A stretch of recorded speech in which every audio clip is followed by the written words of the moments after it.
order. Everybody's ready. We do have one letter that was submitted for the public comment period today. Mike, do you want to read that letter for us? Absolutely. All right, I'm going to give it to you. Okay. This is from the Home Builders Association of Realtors, Apartment Association, and Chamber of Commerce. It says, we are disappointed in your decision to recommend water and wastewater impact fees be added for new development. Water and wastewater has been funded by all ratepayers since its inception. New development as well as replacement of old infrastructure has been accomplished by this type of funding. It is fair and equitable for all citizens. None of the homes or business properties you own or rent were charged any impact fees. Why the change now? Water and wastewater reserve funds appear to be higher than required. Before you can begin to consider fees, we urge you to ask these questions of city staff. What were the annual total revenues in the water fund in the last budget year? What were the annual total revenues in the wastewater fund in the last budget year? What were the required and actual dollar reserves in the water fund at the close of the last budget year? What were the required and actual dollar reserves in the wastewater fund at the close of the last budget year? What capital projects and their estimated cost are shown in the plans for the water and wastewater funds over the next 10 years, assuming there are no impact fees on water and sewer? You could also request a presentation from a member of the city's water board, a citizen committee like the SEAC. Respectfully, Bryce Daniel, President, West Texas Home Builders Association; Ken Harlan, President, Lubbock Association of Realtors; Drew Gray, President, Lubbock Apartment Association; and Gabe Vitella, Chairman, Lubbock Chamber of Commerce. That is the conclusion of the letter. With that, we'll move on to our minutes. We have two sets of minutes to address today. I'll take them one at a time. The first is from the May 22nd meeting. Has everyone looked at those, and does anyone want to make a motion to approve those minutes?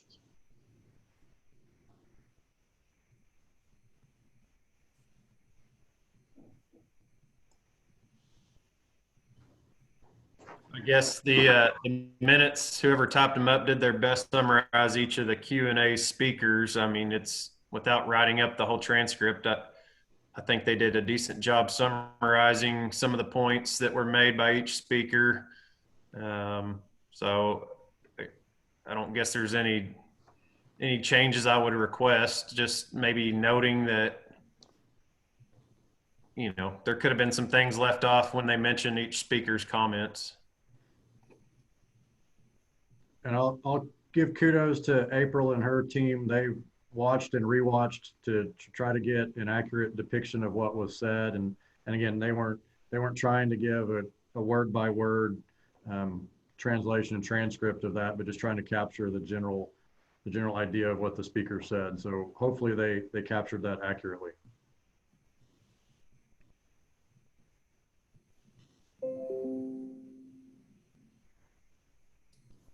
So is everyone read the minutes? And if so, does anyone want to make a motion to approve them? I'll motion to approve. Ms. Salter, thank you. Second? I'll second. Mr. Sawyer, thank you. All in favor? Aye. Aye. All right, we passed approved the May 22 minutes unanimously. Let's turn to the May 29 meeting minutes. I'll give everybody a second to read those if you haven't had a chance to.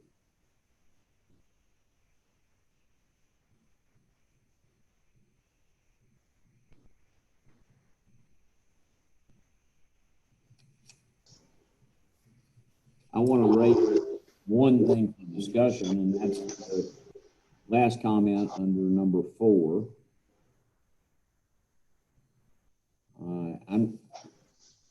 Does everybody feel like that's an accurate depiction of the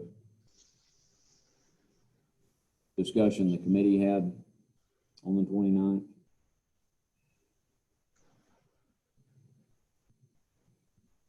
I would agree. You agree with the statement? I do. Okay. Anyone else have any comments?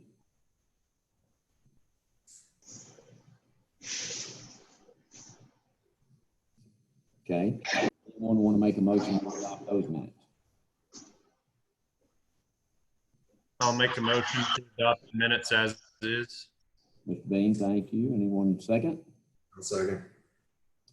Mr. Sawyer, thank you. All in favor? Aye. Aye. All opposed? Okay. So the May 29 minutes are approved unanimously as well. So we'll move on into the meat of our meeting today. I want to check one thing. Mr. Hill, how is your connection with us? You're muted, by the way. Yeah, Thomas, I can hear you guys okay. It's a little spotty. If it's okay, I'm just going to try to listen mostly today. I apologize to the group for my travel recently, but I'll be back in the saddle next Friday for sure. That's all right. We're glad that you're able to be with us and drive safe. So with that said, we ended the last meeting. I asked everyone to come today prepared to kind of dig into the details of the impact fees. I'd like to offer the group the opportunity to whoever wants to go first. Does anyone want to speak first? I think to start out, it'd be nice to kind of talk timeline. Work session on the 9th for the council, continuation of public hearing on the 23rd, where we may get more understanding of where the council stands. Irene's out today and Jonathan's not fully present. He said he'd be just listening. So I think we can have some productive conversation today on rates and different ideas on discounts. But I guess it was about 2 weeks ago, prior to the council's extension, there was a statement that we had 4 more meetings as a committee to get final recommendations to a 30-day notice for an end of July ordinance reading. So where does this timeline stand now? Andy, I think that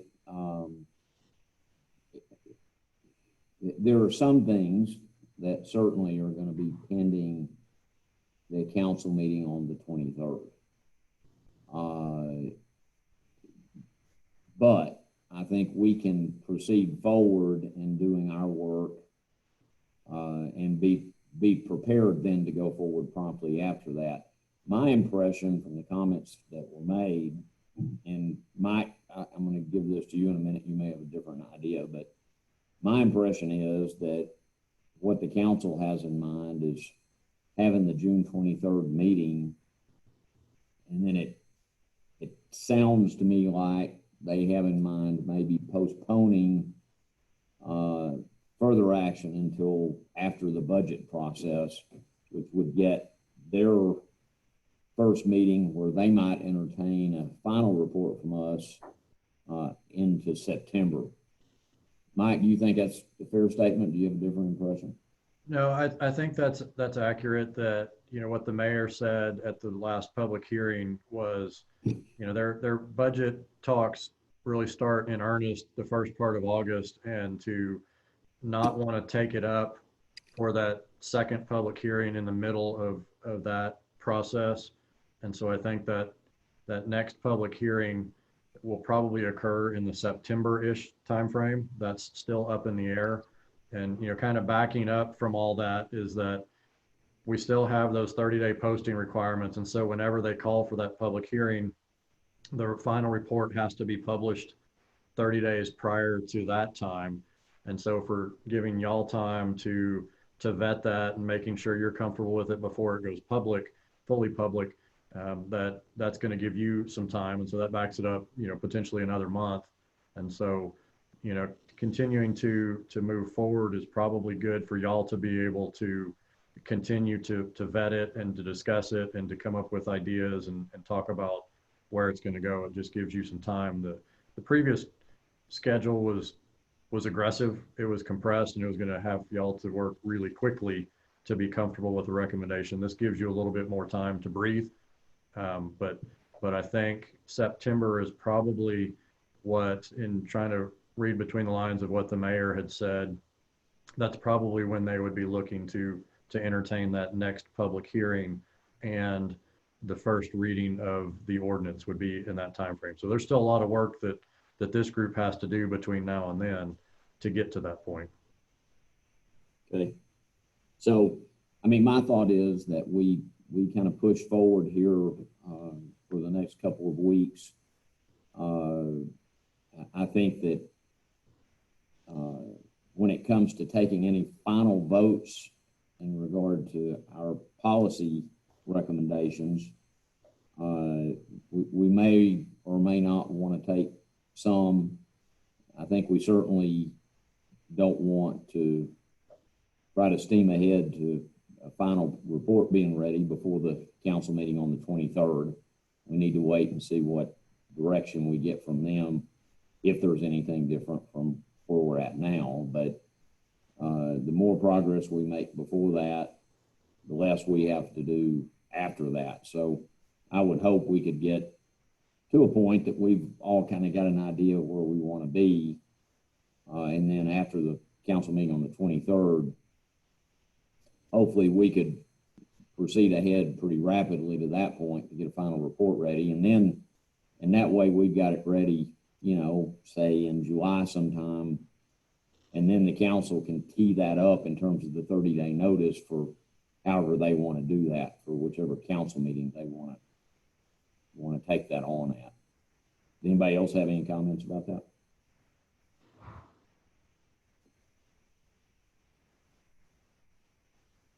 I have another question about the Dean? Study on rate structures, keeping up with growth or not. And is that going to be ready by the 9th for the work session? Or do we have any initial findings for today's discussion?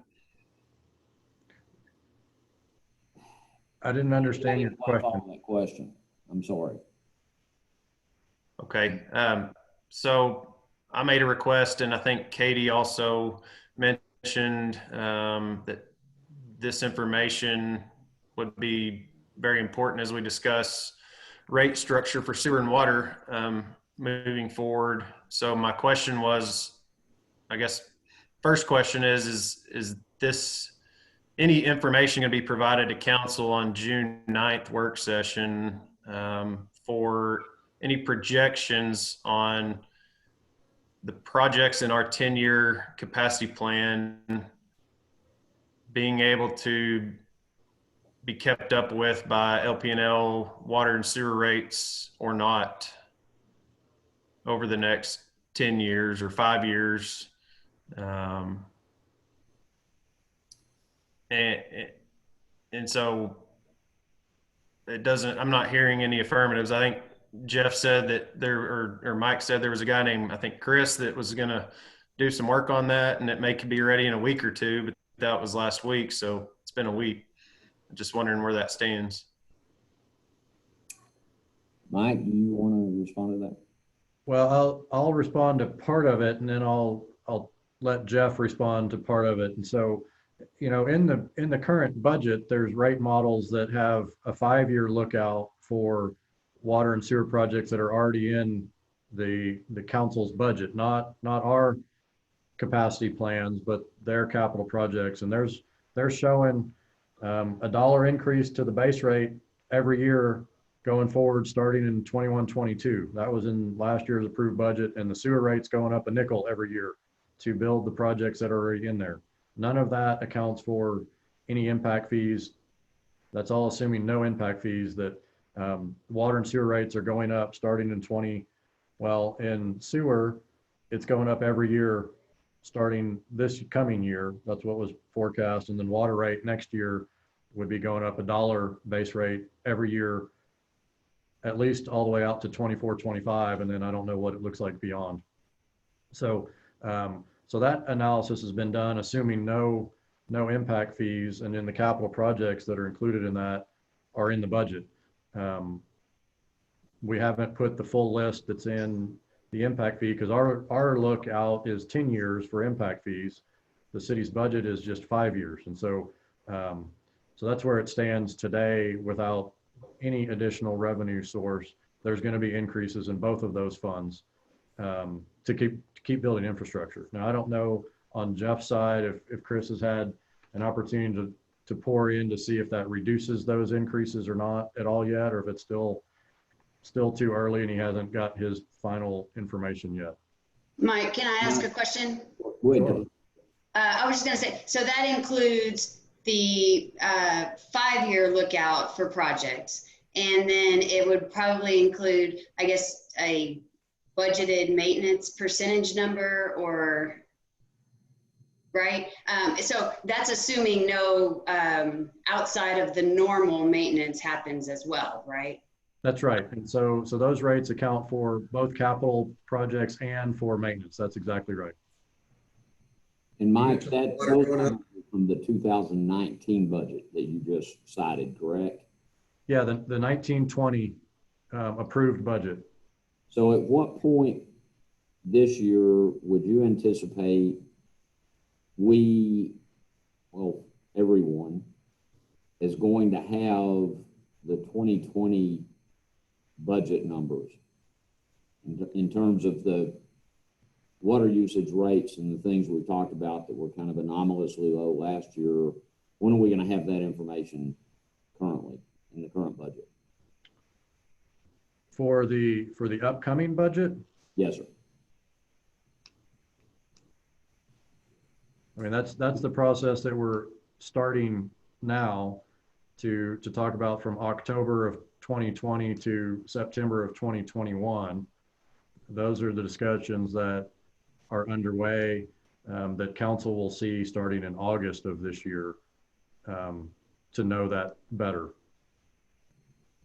Okay, so in terms of the water usage rates and revenues from those, August-ish when we would expect to see some of those numbers. Yeah, and I expect that Blue and his team are already working on crunching those numbers, but I have not seen any of that information to this point. So during that time, go ahead, Shane. The $1 increase per year. What could you repeat what you said on sewer? A nickel increase every year starting next year. That's to the base rate. And so these discussions, it'll happen August, September, and findings come out in October on the rates.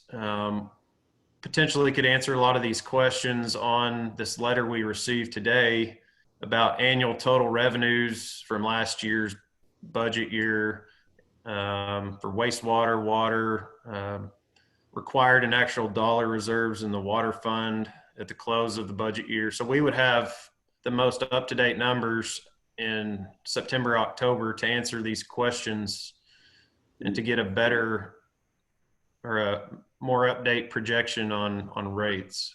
Yeah, the year end is September 30th. Go ahead, Caitlin. Right. I was just going to say, we're not on a calendar year, so they're kind of asking it like we ended in December, but the year end is September 30th. So it overlaps. One thing I want to point out that we just need to be cognizant of.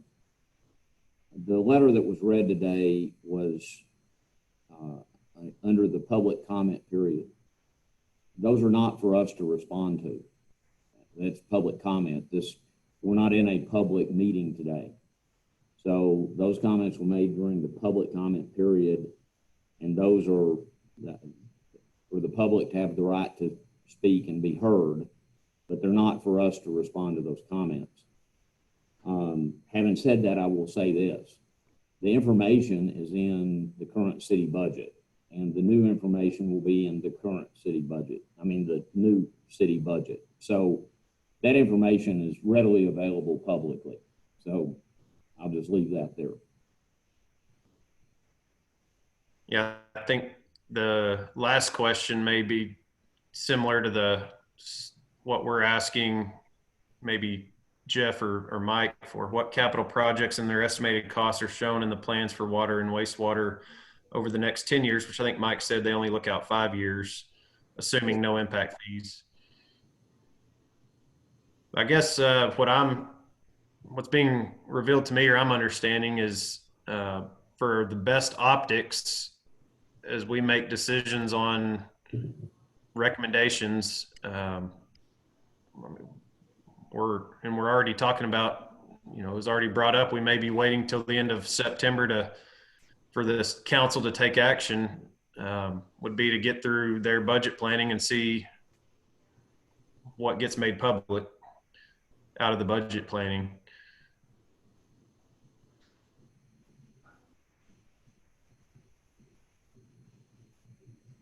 Could assist in our conversation with a lot of answers.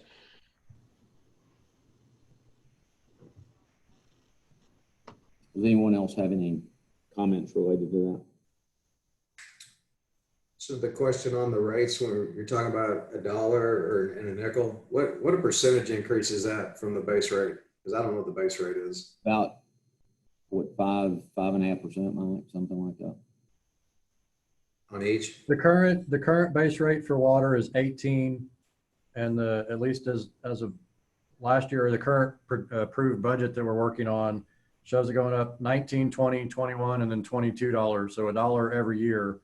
And then the sewer base rate is $16.50 in the approved budget, and it shows it going up a nickel every year thereafter. $16.55, 60, 65, 70, and 75 is what's in the approved budget today.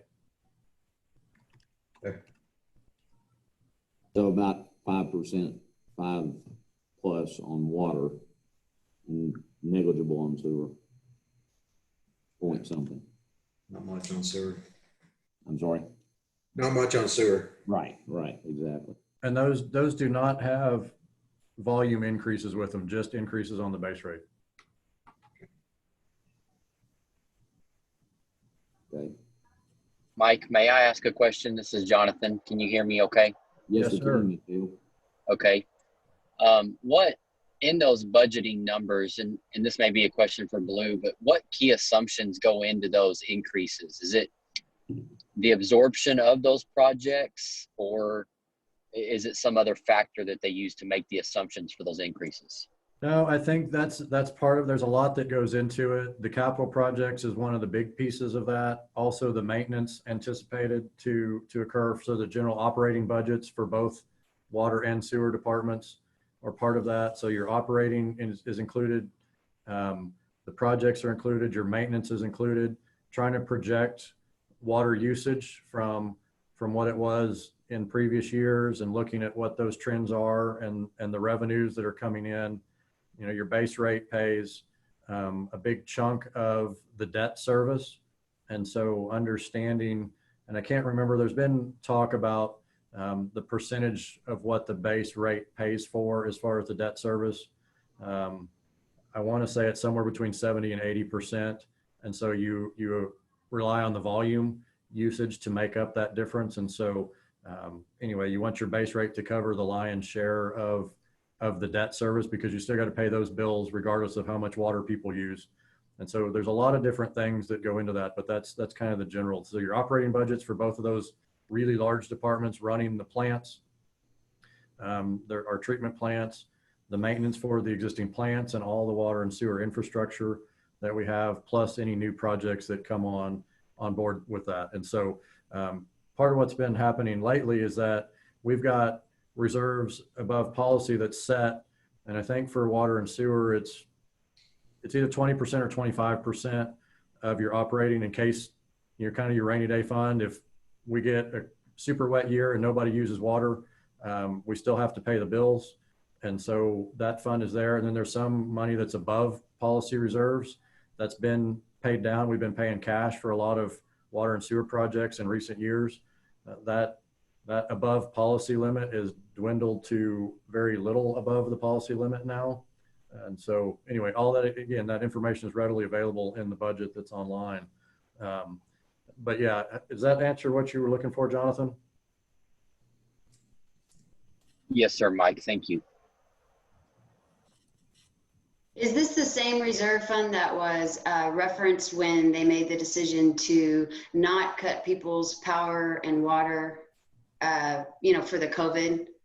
Because they had that reserve, I don't know, there was some discussion at a city council meeting. I was just wondering if this is the same pot of money Yeah, that allowed them to be able to make that decision. I believe that is because they all have reserves. And so, just like banks rely on, overdraft fees as part of their revenue projections. So we as the city anticipate reconnect fees and disconnect fees as part of the revenue projections. As the COVID happened and that revenue is not there, they're going to pull that out of those policy reserves to make up that difference.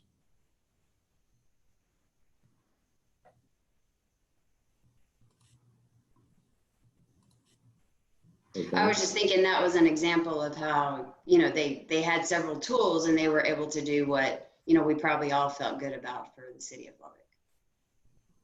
Agreed. I agree. So I think the thing that sort of leads the way here is a discussion about roadway impact fees. And the thing that kind of leads that discussion is the single family part of that picture. Everything else kind of follows along behind that in terms of discussions about discounts and that sort of thing. So would anybody like to make any comments about the roadway impact fees as relates to single family lots, either in terms of an idea of what you think those should look like or just comments in general?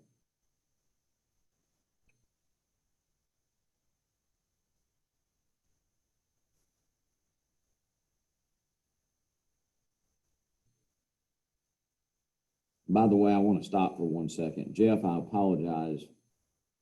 Mike made a comment about throwing an answer over to you, and I jumped in before you got to speak. Did you want to say anything about that? Jeff, we can't hear you. Can't hear you.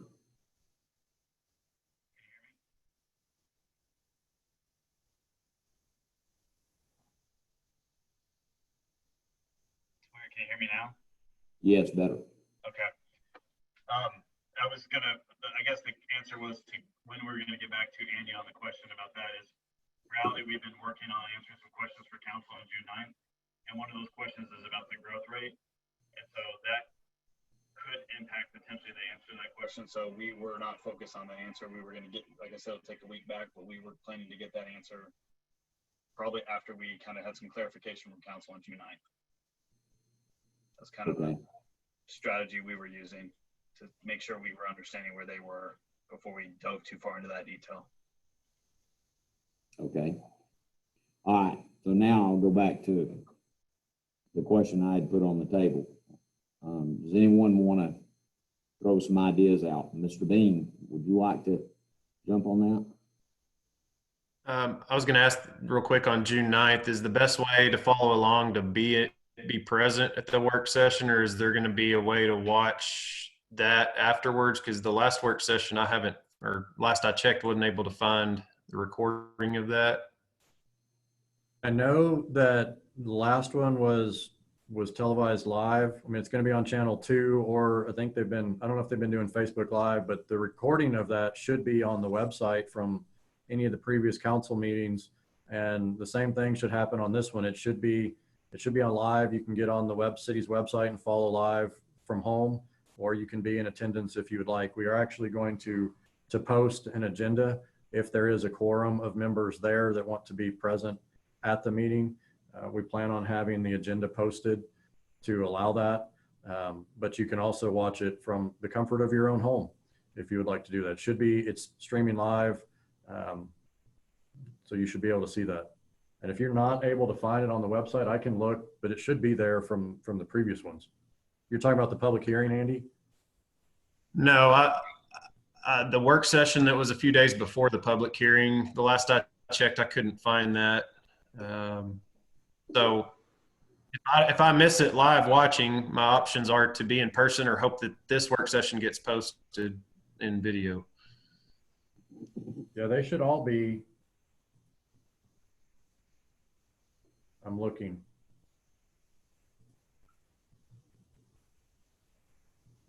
And I think posting the agenda doesn't hurt anything, and then we can know which room to go to if we want to go in person maybe April can send a calendar invite. Just give us all the full ability to follow along there on the 9th. Yeah, it's posted. The work session is posted on the city's website for May 27th. Is it on the video on demand, or Yep. where do I go? Yeah, it's on the video on demand. So if you go video on demand, and then That would have been on like the 26th or 7th of May. it'd be That May work session? 27th. Yeah, May 27th was the special city council meeting. And then May 28th was the public hearing. Right, but the work session was like the 26th or something. That's the one I never. It was the 27th. 27th. Oh. I'll go look again, and I think you've answered my question there on the 9th. So, Thomas, as far as your question on roadway, trying to kick off the discussion about rates, is that what your question was? Yes, sir. Andy and Thomas, would y'all be okay if I asked a question to the group prior to we kind of go on that road? Absolutely. All right. Yeah. This is just a general thought. We've heard a lot about, the fees, and I understand that's a big piece of this.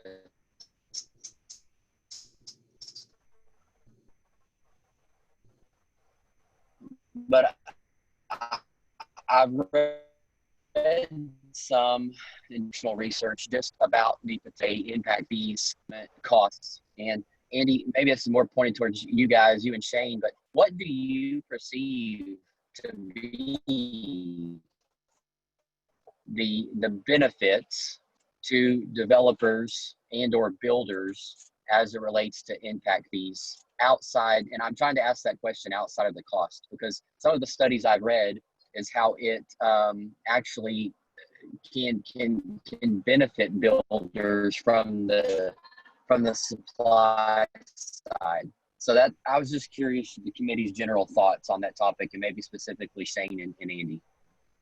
That's a great question. Mr. Sawyer, would you like to tackle that question first? I don't know. I didn't quite catch it all. It was kind of jumped up a little bit. I wasn't picking it all up, but maybe. So let me repeat the question for you. I think I got it. Mr. Hill is asking the committee to address the question, particularly Mr. Sawyer, Mr. Bean, of their perceived benefits to home builders and or to developers of having impact fees. And he mentioned that one of the benefits he had seen, for example, in regard to builders is, I guess, an improvement in terms of the supply of lots. Mr. Sawyer? I mean, from my perspective, as of today, our ability to put roads in hasn't stopped our ability to provide lots. If you look at 114th Street, it's a prime example in how much activity we've got past 114th Street, past the proposed new loop. All that's out there, and there's very little roads at this point. So I don't think there's a true benefit from what I see that's stunted growth. I mean, we keep going, we just drive on crappy roads. I mean, it would be nice to have new roads, but I don't see that being, I don't think that's stopped growth. Okay, so do you perceive any benefit to home builders in having impact fees? Well, it'd be nice to drive on nicer roads. I mean, I think that's the benefit. I mean, it would be beneficial to everybody, obviously, that drives it, that lives in those areas. I mean, for sure. I mean, there's no doubt. If we could have nicer roads, I think everybody would agree any part of the city, if they had a nicer road, it'd be a higher quality of living. So, I mean, I think that's a benefit if we could have nicer roads. So, I mean, I don't deny the fact that we've got issues with roads in those areas. I mean, I'm just saying people are still building out there though, but the roads are not adequate at this point. Okay, Mr. Bean?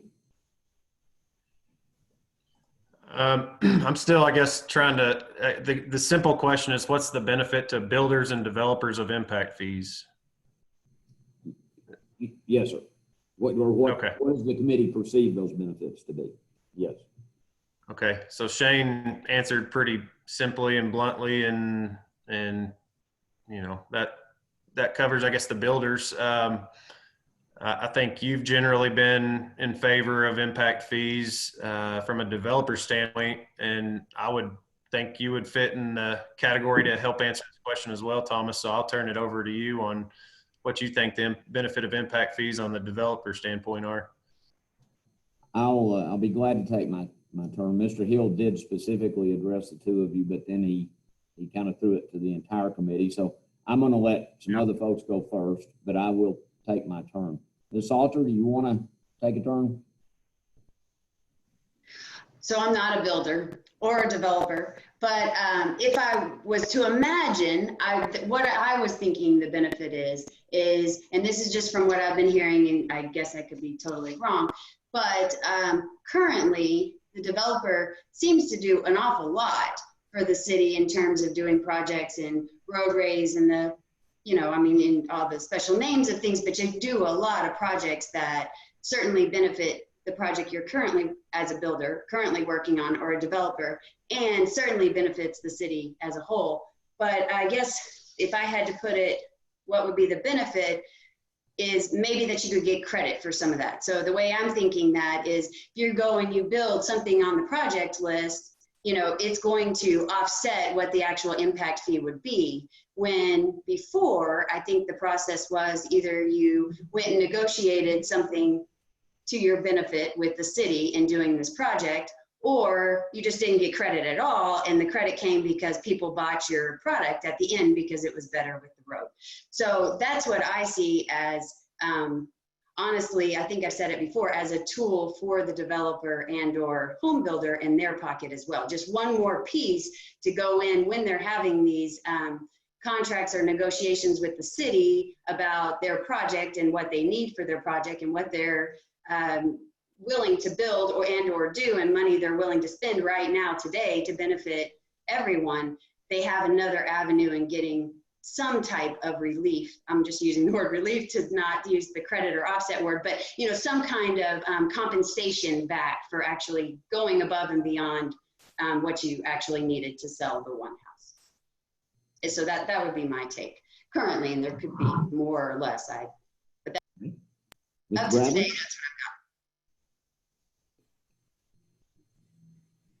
I'm sorry, did you call me, Tom? Yes, sir, I did. I'm sorry. Okay, well, I agree with Katie.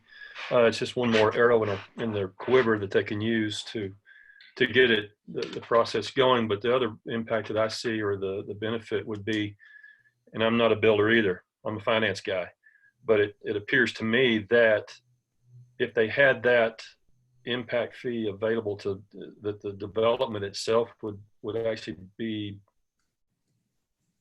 developed more efficiently and faster.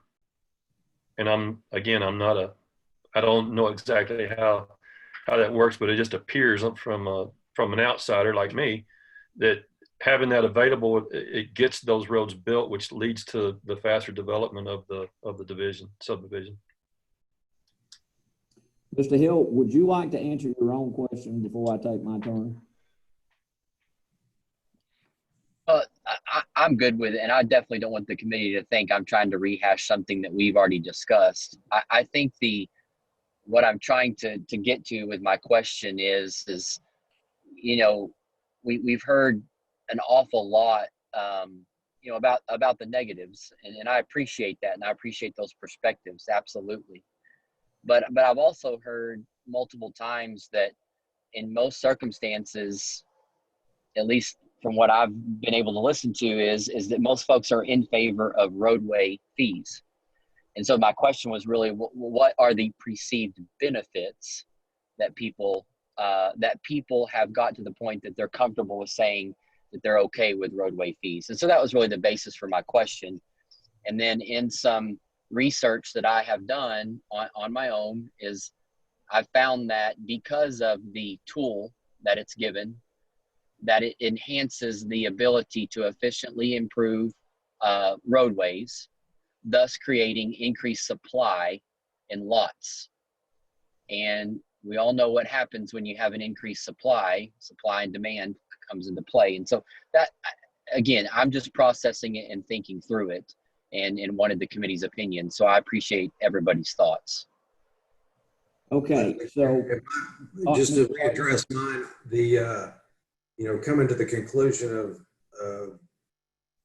accepting roadway impact fees is the fact that we are so far behind, and the fact that we have developed well past what we have done on streets to this point. I think that's why people are, willing to, are more in favor of doing that, to try to catch up, because we are so far behind. I think specifically on roadways, that would be I think that's why we've kind of shifted. I'm not say shifted. I think that's where we see the need for it. And do we think we're late to the game on roadways? Like, since we're so far behind, like, would it have been better to have had this for 5 years? Meaning, Well, maybe that's why the consideration of sewer and water, although it's maybe not needed 5 years ago, the need's coming. And so maybe that's why it's joined in. I don't. But and from a staff perspective, Katie, I would say absolutely it would have been beneficial to have had the roadways in place a while ago, because we still know it's going to take a couple years to generate enough revenue to do anything with that. And so once it goes into effect, you've got the year grace period, and then you're going to have a couple years to get enough revenue to do anything. So you're 3 to 4 to 5 years out before we're getting the money to do anything. And so I think you're exactly on track of having that additional source of revenue for the city from the staff perspective would have been helpful to be able to build some of those roads to not get us as far behind as we currently are. So in that, when you talked about collecting fees before you can do anything, so do all those fees have to be collected in order to pay for a project before you can actually use the impact fee? No, I mean, we have to spend the money within 10 years, but you're not going to go pay a fee for all of your lots until you're ready for a building permit. Right. Well, I'm just saying, a area and you only come and pull up, 200 permits, it only generates X amount of dollars, and it's not near what you need to do a project in that service area. You have to not do it until you get all the funds to be able to do the project? The city still has the responsibility to pay for a big chunk of this. So the impact fee is just a portion. It's not intended to be 100% of that. I mean, you've seen it's just the recoverable cost. The city has to come up with 100% of that funding up front. And to build any project, we've got to have that in place when we start the project. As the impact fees revenue would come in, it's going to take time to build it up to have enough contribution to do something. And so, I mean, in year one, I don't see there being enough revenue based on the permits that are going to come in to have anything substantial. And I think in any transition, and Jeff and Andrew could both attest to that, it takes a little bit to get the money built up to be able to actually build something with it. And so, the flip side, like Katie said, the developer wants to build right then and gets his offset immediately, then he can go in and put that in and not waiting for the city to put our matching funds with that to get it built. So I'll take my turn real quick. Mr. Hill made a comment about supply and demand, and I think that's it's a very relevant comment. So one of the things that I think is a big advantage if impact fees are in place is the ability of a developer, and when I say developer now, I mean apartment developer, commercial shopping center developer, land developer. I'm talking about developers of all ilks, have the ability to push forward projects that need to be done. So as Mike said, there will be a period of time from when the city would begin collecting impact fees for enough money to accumulate to have enough money to put with the city's part of that to do a project. But the other element that's involved, and it's the part that has my attention more than any other, is developers have the ability to bring forward in time projects if they're willing to pay to do them. And so I'll stick with land development for a moment. If I have a tract of land that has a dirt road adjacent to it on a thoroughfare, and that thoroughfare needs to be built in order for me to develop that land and provide lots to the market. With impact fees in place, I have the ability as a developer to go to the city and say, I want to build this street now, and to make an agreement with the city that I will do that, and I will get a credit or an offset, means the same thing, against impact fees. That lets me bring forward in time that construction. There's a double benefit to that, really a triple benefit to that. One, building anything sooner is less expensive than building it later. So there's a benefit to that. Two, it gets built, and so you have the access that you need to develop the land. And that then leads into the third thing, which goes to Mr. Hill's comment about supply and demand. If builders wanted to see lots get expensive in Lubbock, then you need to look at the idea of, if you start to run out of lots and there's a shortage in supply of lots, then just under the effects of supply and demand, those lots are going to get more expensive.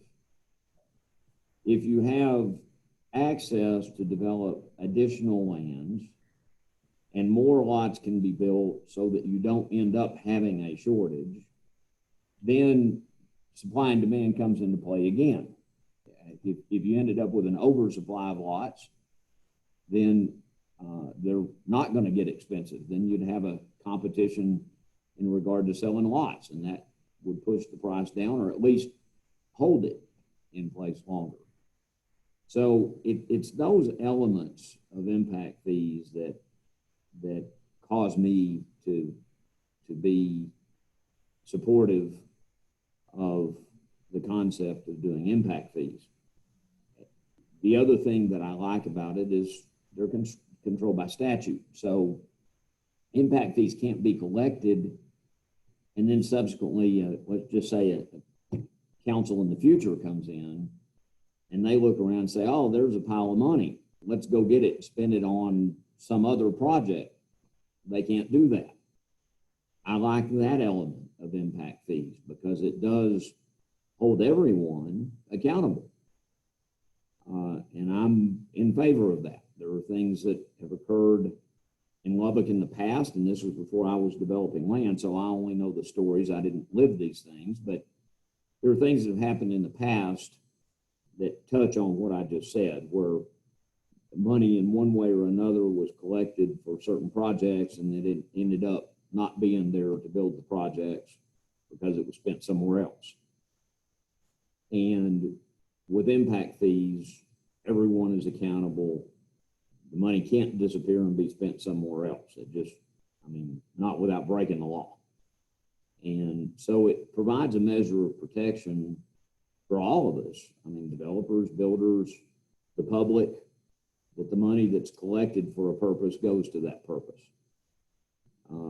Within that, when it comes to collecting enough impact fees to do a project, then there's all kinds of room for discussion about what project needs to be done.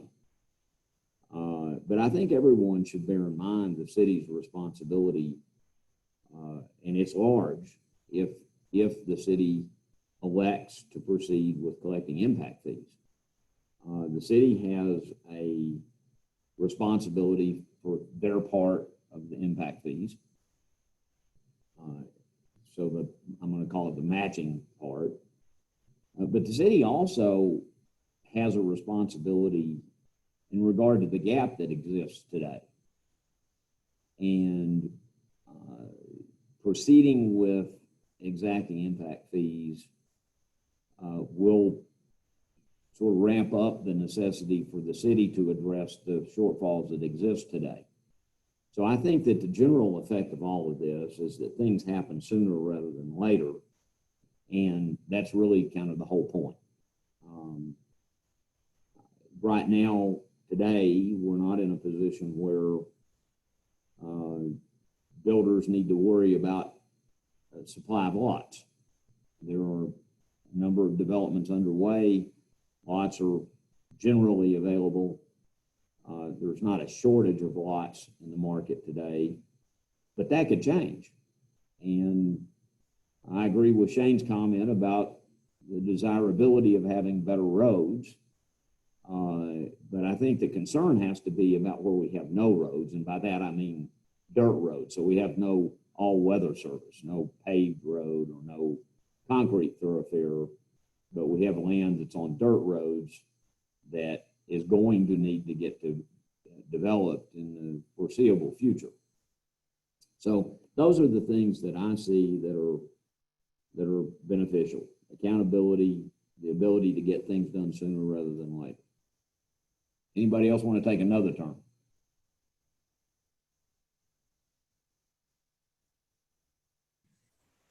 I mean, I think my, going back to city responsibilities and going back to the time are you talking about where maybe money was not used for a purpose and maybe misallocated, and that this is a benefit. I agree with that 100%. But I think when we're talking about fees and assessing the amount and the max amount, I think that's just kind of where trying to protect a little bit. I mean, and this is just me, I'm speaking for myself only, but I think if there is the ability to use the impact fee, whether we start it or not, if we agree to do it, it will happen. And at some point it will end up at the max fee. So as far what I see is, I don't disagree with all your comments, Thomas. I just want what I'm thinking is the max fee needs to be manageable, because I think we're going to end up there at some point. And, when we start talking initially at $5,700, that was the first pass. I understand we're down from that. But I think that's where everybody's attention got, everybody made aware of what was going on. And the thought of paying $5,700 on every house that went on the ground is really what started all this, involvement from the outside sources here, and just as a builder, adding another $5,700 onto my houses, it's just a fee, tax, whatever. I mean, it's hard enough with increases as we have on everything, every product that goes in a house. I mean, you just can see the continued increase in pricing, and this is just one more pop on there that, I've been building for like 15 years, and we went over $100 a square foot. I thought no one's going to buy these houses, and at some point I just feel like, I just don't think salaries continue to match where we go with housing. We can continue to go up. So, I think, like I said, I'm not necessarily opposed to impact fees, but I just want them to be manageable. And I know it's going to affect some areas of the market much more than others. And I think that's what our responsibility is, to try to just try to ease into it, see how it goes. We've got the COVID issue. We don't know what's happening there. We got a lot of issues in play. And I know we're just talking about whether we're implementing or not, but that's just kind of my general feeling as just a broad, where does everybody stand? That's kind of where I stand on all of that. So, Shane, one thing that's on my mind, let's just use $2,600 for a moment, because the maximum calculation, as we know, varies on roadways from service area to service area. But let's just say we're dealing with a service area where the maximum calculation was $2,600. We're behind building streets today.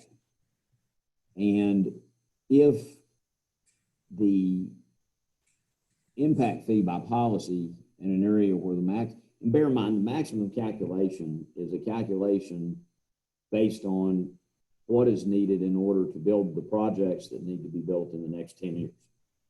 So if we start out under collecting, and I just mean this in a general sense, if we start out under collecting, then we end up in the position that happens so often, and this is my belief of what happens.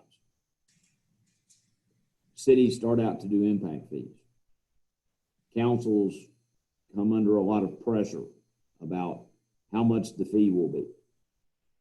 They succumb to that pressure and they say, in our example, well, we won't make the impact fees $2,600, we'll make them $1,000.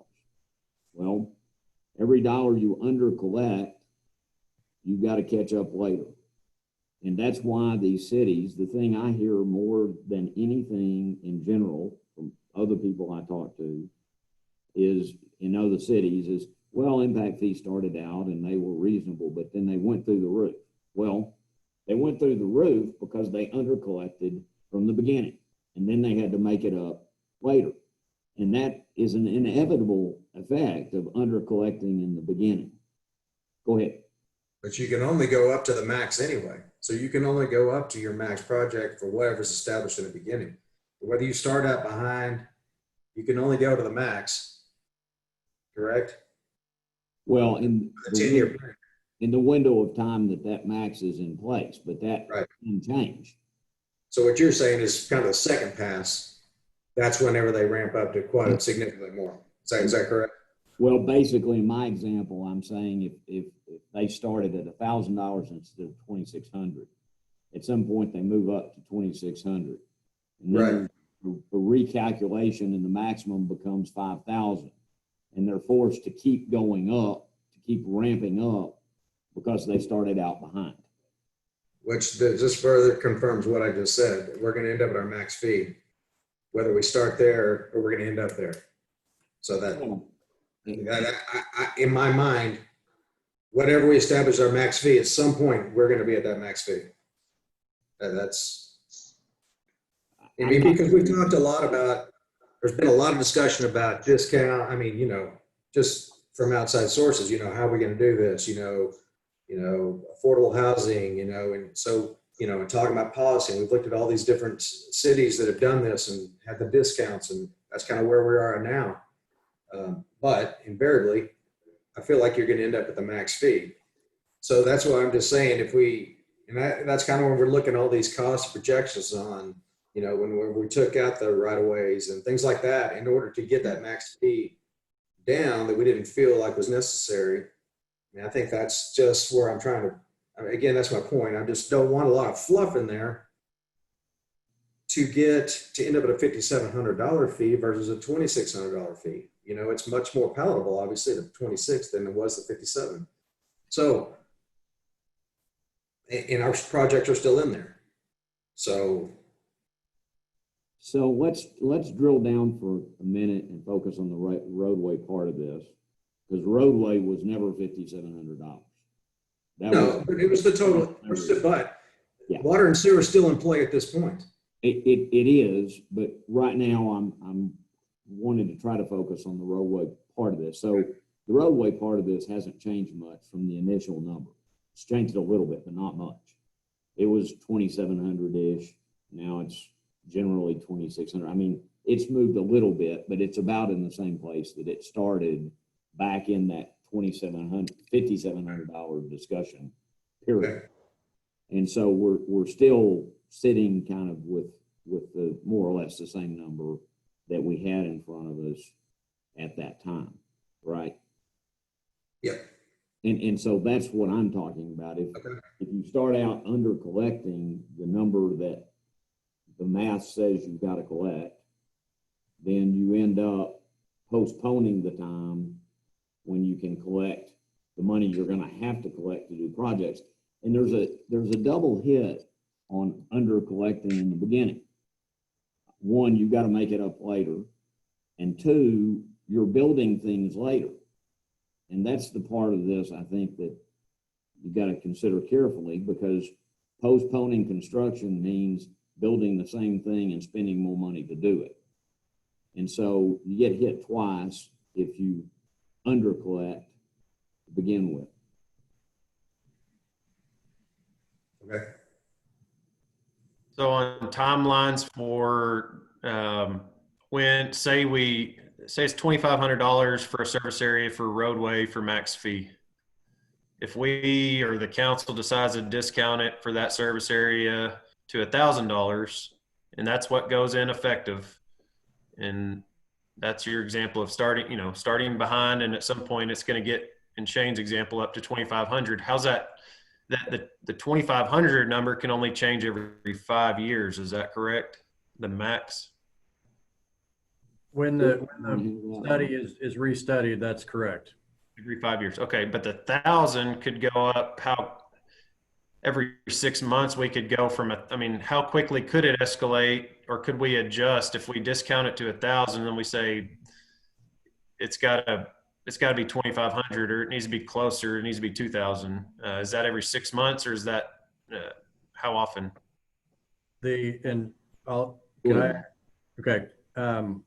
It'll be an ordinance, so it'll be in the ordinance. And so if it's just straight up an ordinance, it would take 2 readings of an ordinance for council to change that.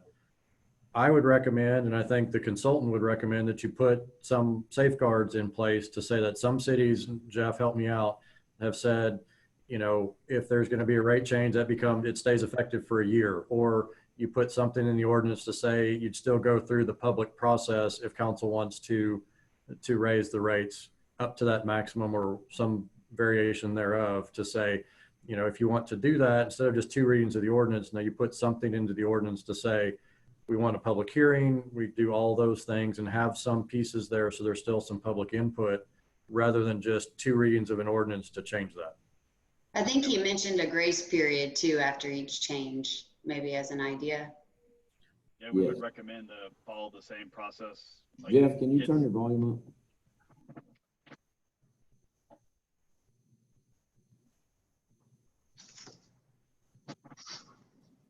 Is this better? Yes.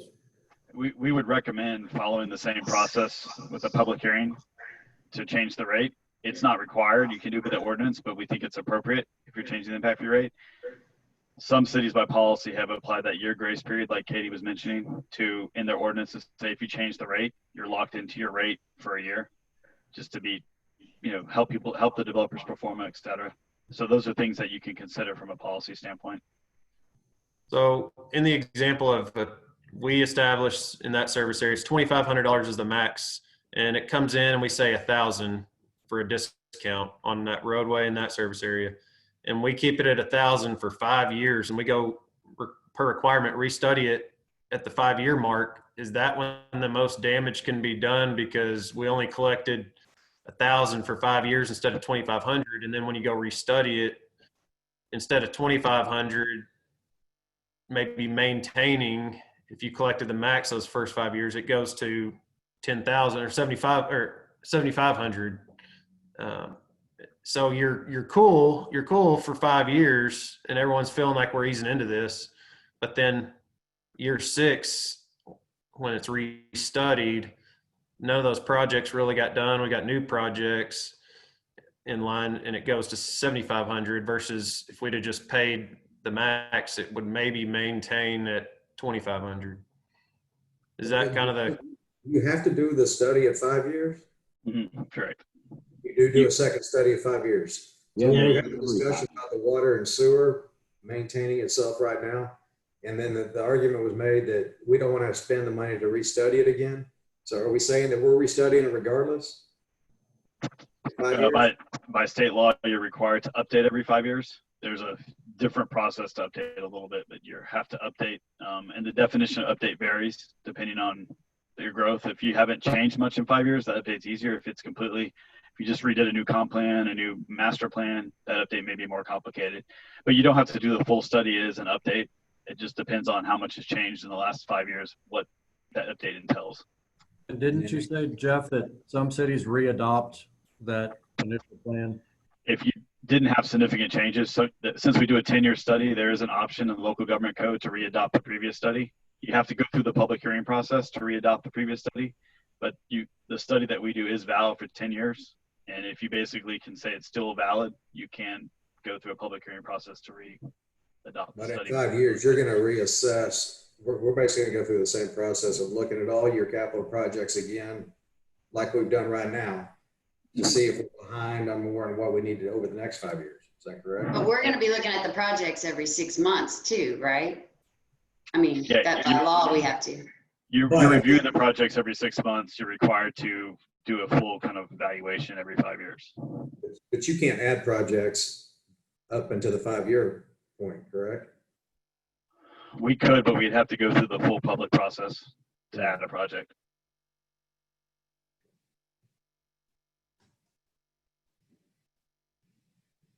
Yeah, so, you know, our committee, I mean, we have a continuing involvement. If the city adopts the inaction of impact fees, then, you know, we have a continuing involvement at least every 6 months to sort of monitor where we're at and look at the money that's being collected and talk about, you know, projects that need to be done and that sort of thing. So, I mean, there's the ability to do things sooner, but as Jeff said, depending on what it is, you know, you've got, it can be very cumbersome if you wanted to sort of retool things, you know, other than every 5 years. Back to Katie's talking about the having the public hearing for any change. I don't know if we're taking notes and all this stuff, but I would support something like that as well. Thomas, can I address Andy's kind of situation that he presented there? Yes. You know, I think, Andy, I hear what you're saying. I think that's a little unrealistic of a projection, because if we fall behind, the way that this process works is that we can only account for the growth in that 10-year window. So deficiencies that are there don't figure into that calculation of the impact fees. And so like all of those deficiencies that we have today, a lot of that can't be figured in. It's just the growth and the impact of growth and those additional vehicles that are added that figures into that. So you can't just say, yeah, we lowballed it today and we did $1,000, and then 6 years from now we're going to make it be 7,500 because we're just further behind. I mean, what that means is we're just further behind as a city. We're not going to keep up with the pace, and another tool will have to be used to help bridge that gap. Well, that's what I was thinking in your scenario. When we're further behind, that's taking more money out of the bucket we currently have today. That's right. So there's less to be used for future projects. That's right. So I was trying to explain or talk through the worst case scenario and how if we discount impact fees that they spin out of our control and the council takes advantage of them being available up to the max fee, and how often they can do that and how much damage we're actually talking about, because you can only go up to the max fee, like Shane said. And one of the things that we can do as you start coming up with options, we can put some, if you will, revenue projections down, and you can kind of see the impact of your decisions. You know, if you collect, you know, with this discount versus discount, you can kind of understand how much, from a dollar standpoint, from a projection standpoint, how much that would impact, and maybe what that translates into a roadway, like that takes away one roadway or 1 mile of roadway or whatever that does. That's probably the best analysis to from an impact standpoint of what does that do. I think for your point, Andy, for your graph that you were suggesting, and Mike was spot on his description. I think the only time you would see a really sharp increase in the study is obviously if construction costs go up. So if construction costs go up, that's a risk that you can see. Or if there's no expenditures at all on roadways, which the city's not going to stop building roadways. If everyone doesn't contribute, you'll see a sharp increase. But generally speaking, if business as usual goes, the real increase you're going to see is on inflation of construction cost. Okay. I'd like to take a 5-minute break here, and I want to pick up with Jeff's comment when we come back. Okay. Thank y'all.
Okay.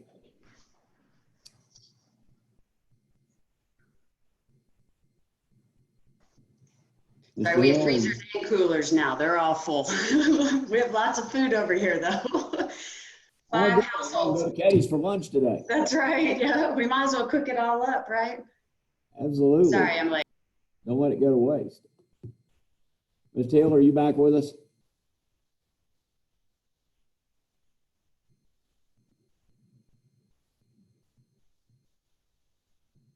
Jonathan, I think you're muted. I think you're back with us. Mr. Keenum? Yeah, I'm back with us. I'm good, Thomas. Great. There's Mr. Keenum. Okay, I'll call us back into session now. Jeff, I want to dig into where we left off with the comment you were making, because I want to understand this issue better. When I talk about a shortfall now and pressure for cost to go up later, what I have in my mind when I say that is if the current council had a maximum impact fee, I'll use Andy's example, $2,500, and they set the rate at $1,000. In my mind, the time comes in the future where the same council, or if a new council, they look at what happened in that 5-year window, and they say the council set those rates too low. We're now going to do a restudy, and then they're inclined to jump them up to the maximum at the time, because in that 5-year window to begin with, they didn't get to build anything, as Mr. Keenum pointed out. So that to me is where that one of the places that pressure for rates to go up dramatically later comes from. Are you in agreement with that? Or, I mean, I heard you say that the increase in rates is due almost entirely to inflation. Talk to us a little bit more about that, if you can.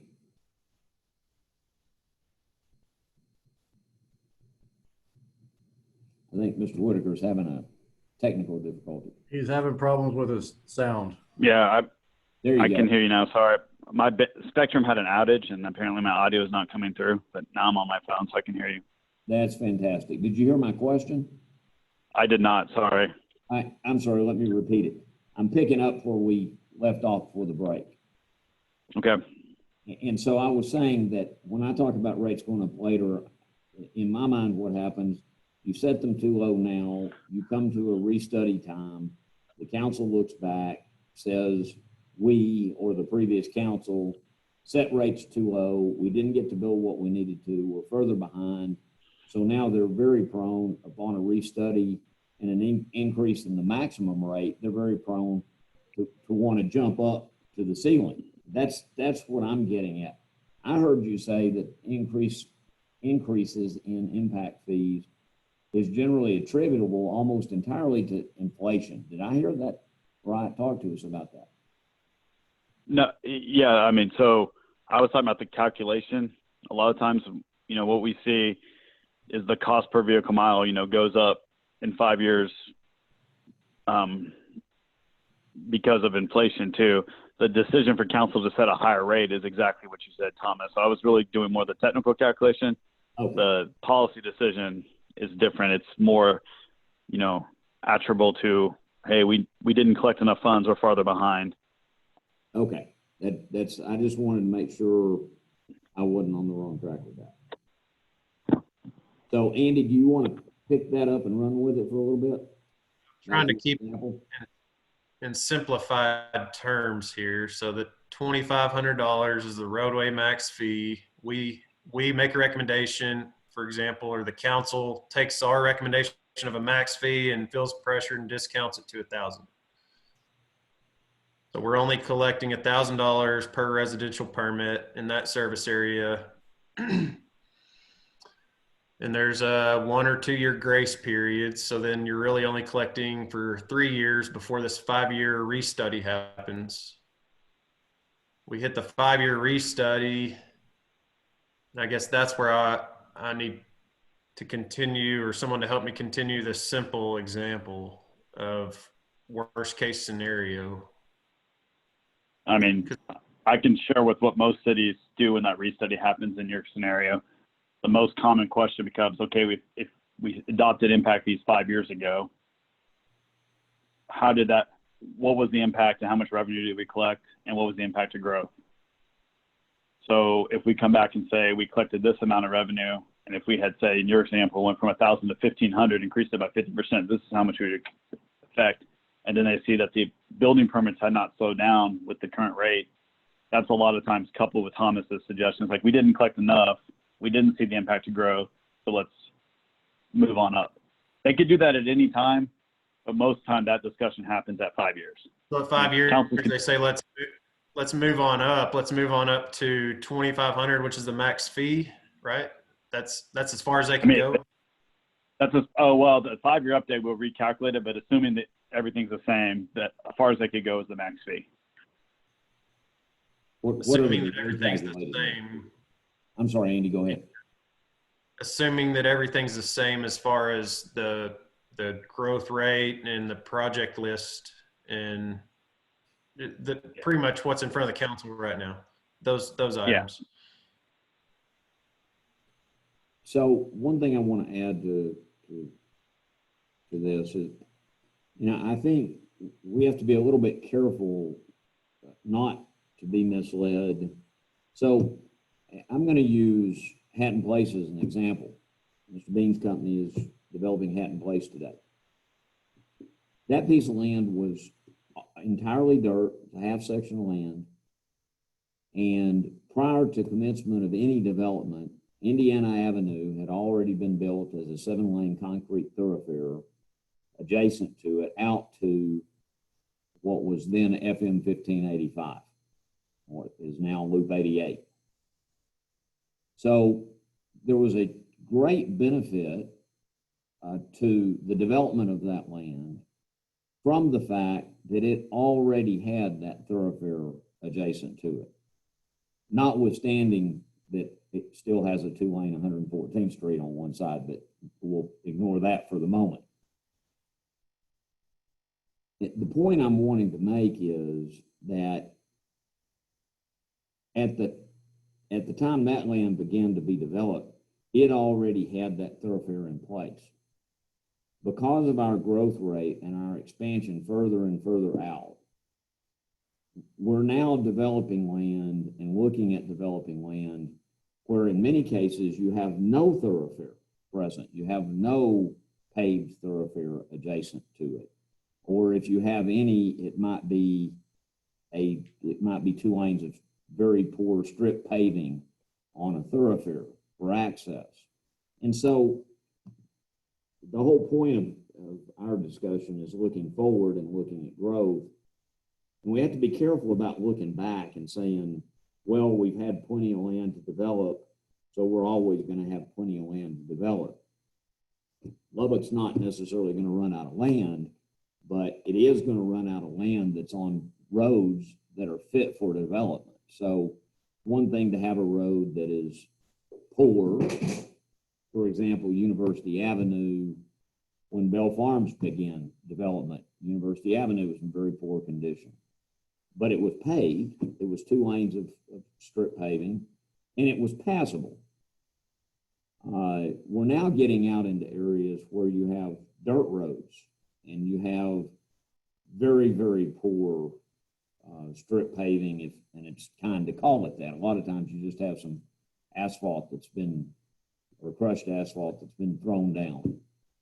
And so we're now getting out into areas that are not like what we had if you go back 5 years and look at where we were then. 5 years ago, we had land that was ready to develop in terms of roadways. It had decent access or sometimes excellent access. But we're now running past all of that. And so that's going to change the nature of development as we move along, and it's going to require some more creative solutions to this, impact fees potentially being one of those. Does that make sense?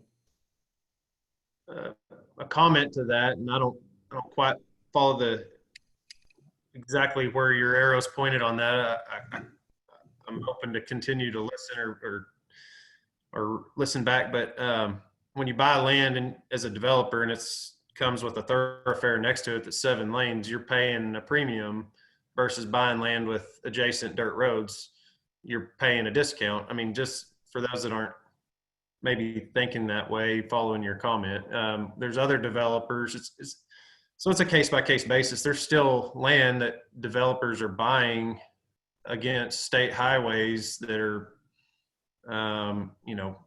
extremely good access.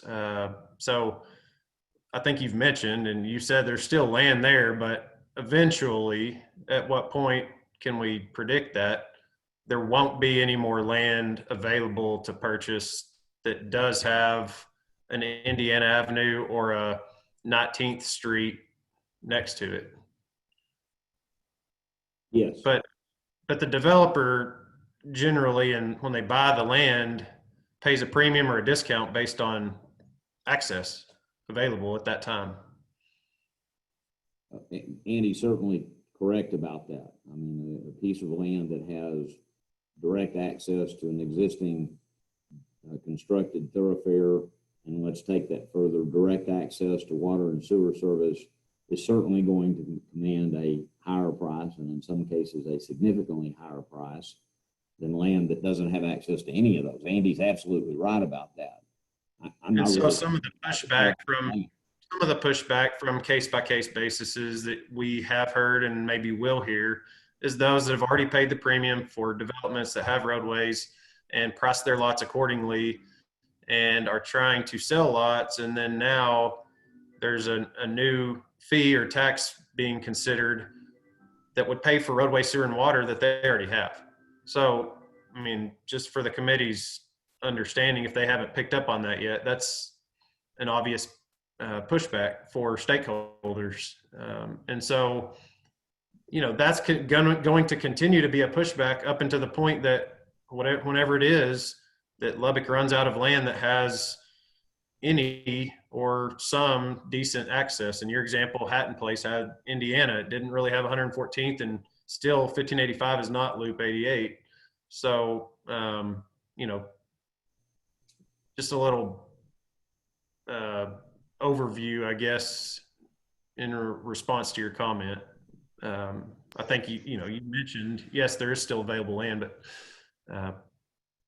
and if we were completely out, then I think you would see even more support from stakeholders and the community for roadway impact fees. And we're generally seeing support today for roadways. Is the counter argument, Andy, to the other side of that is that because the way I was thinking about it is the road that's already built, the only portion of that road that would be in our calculations or that would go into the impact fee calculation would be that extra capacity that was built, meaning that road was needed. It was just the city had the foresight to say, hey, it's probably going to be needed at a bigger thing. And at the time they spent the excess money. And so the excess money is the only thing that we're going to collect. It's not the entire street. But I might just not have been following what you were saying. I was wondering. There's examples where there's state highways adjacent to a development that have nothing to do with impact fees, but provide outstanding access to that development that was probably paid for in the land costs as a premium for that land because it had state highways on 2 sides of it. And if you look at sewer and water, I mean, if you have a development that doesn't need it, since it's one system, they didn't need it in that particular development, but they're collecting to do it for somewhere else, or same with roads. And in the state highway, this is sorry. Go ahead, Ken. I don't know if I interrupted, Shane. No, you're good. So in the state highway example, and I'm just want to make sure I understand it right. The city builds 30% of that or something. They pay for a certain percentage, right? Depending on the case, it may be 20% if it's shared with the federal funding. Okay, and so if that's built at extra capacity, is that in our number? Just that 20% of the total with the extra, times the percentage that's extra, I guess. That's right. If it's Okay. contributed, it would be our only our portion of it that would be considered for that excess capacity. That's exactly right.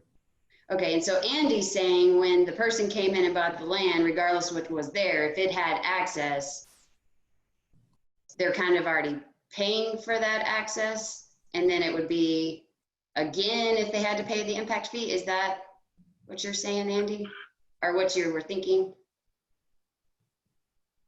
I would argue that if, in just a general concept, is that if there's, in Thomas's example, Hatton Place, which we're developing, there's a 7-lane road.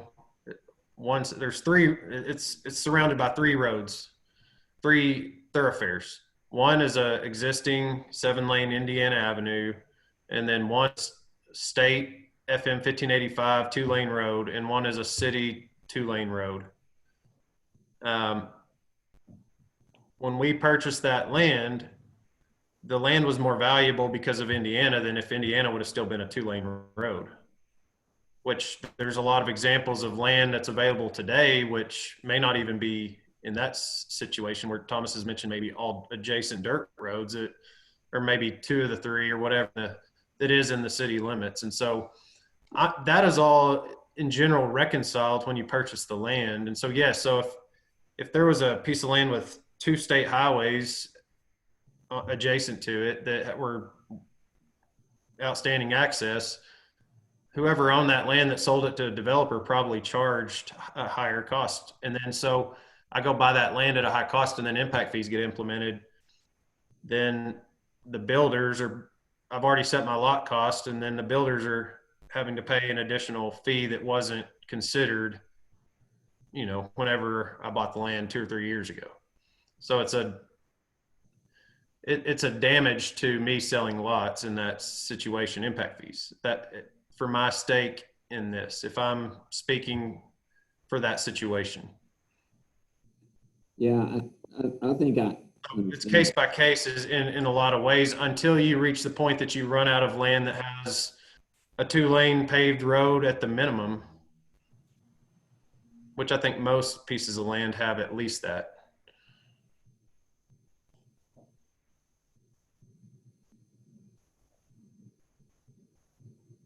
Yeah, I think just to tag on to Andy's comment, I don't think anyone has said, I haven't heard anyone say that impact fees are a perfect solution to a problem. I've only heard the discussion, and this has been my position, that they're the best solution to the problem that we have before us. The CPAC committee came to the same conclusion after quite a bit of time and the appointment of a subcommittee to study this. And that subcommittee came to the conclusion that impact fees are the best solution. As with most things, in transition, there are going to be examples of, I'll use the word inequities. And that's kind of what Andy's talking about, right, Andy? Yeah, some cases that it's extremely damaging. Inequity would be another word. Yeah. Inequitable. So you're going to have examples of cases where, someone may feel that it isn't fair. The fact is, to get from where we are to where we need to get to, there are going to be specific examples of cases where people suffer costs or benefits that aren't all equivalent, and there's not a way to level that in the transition. Anytime there's a transition from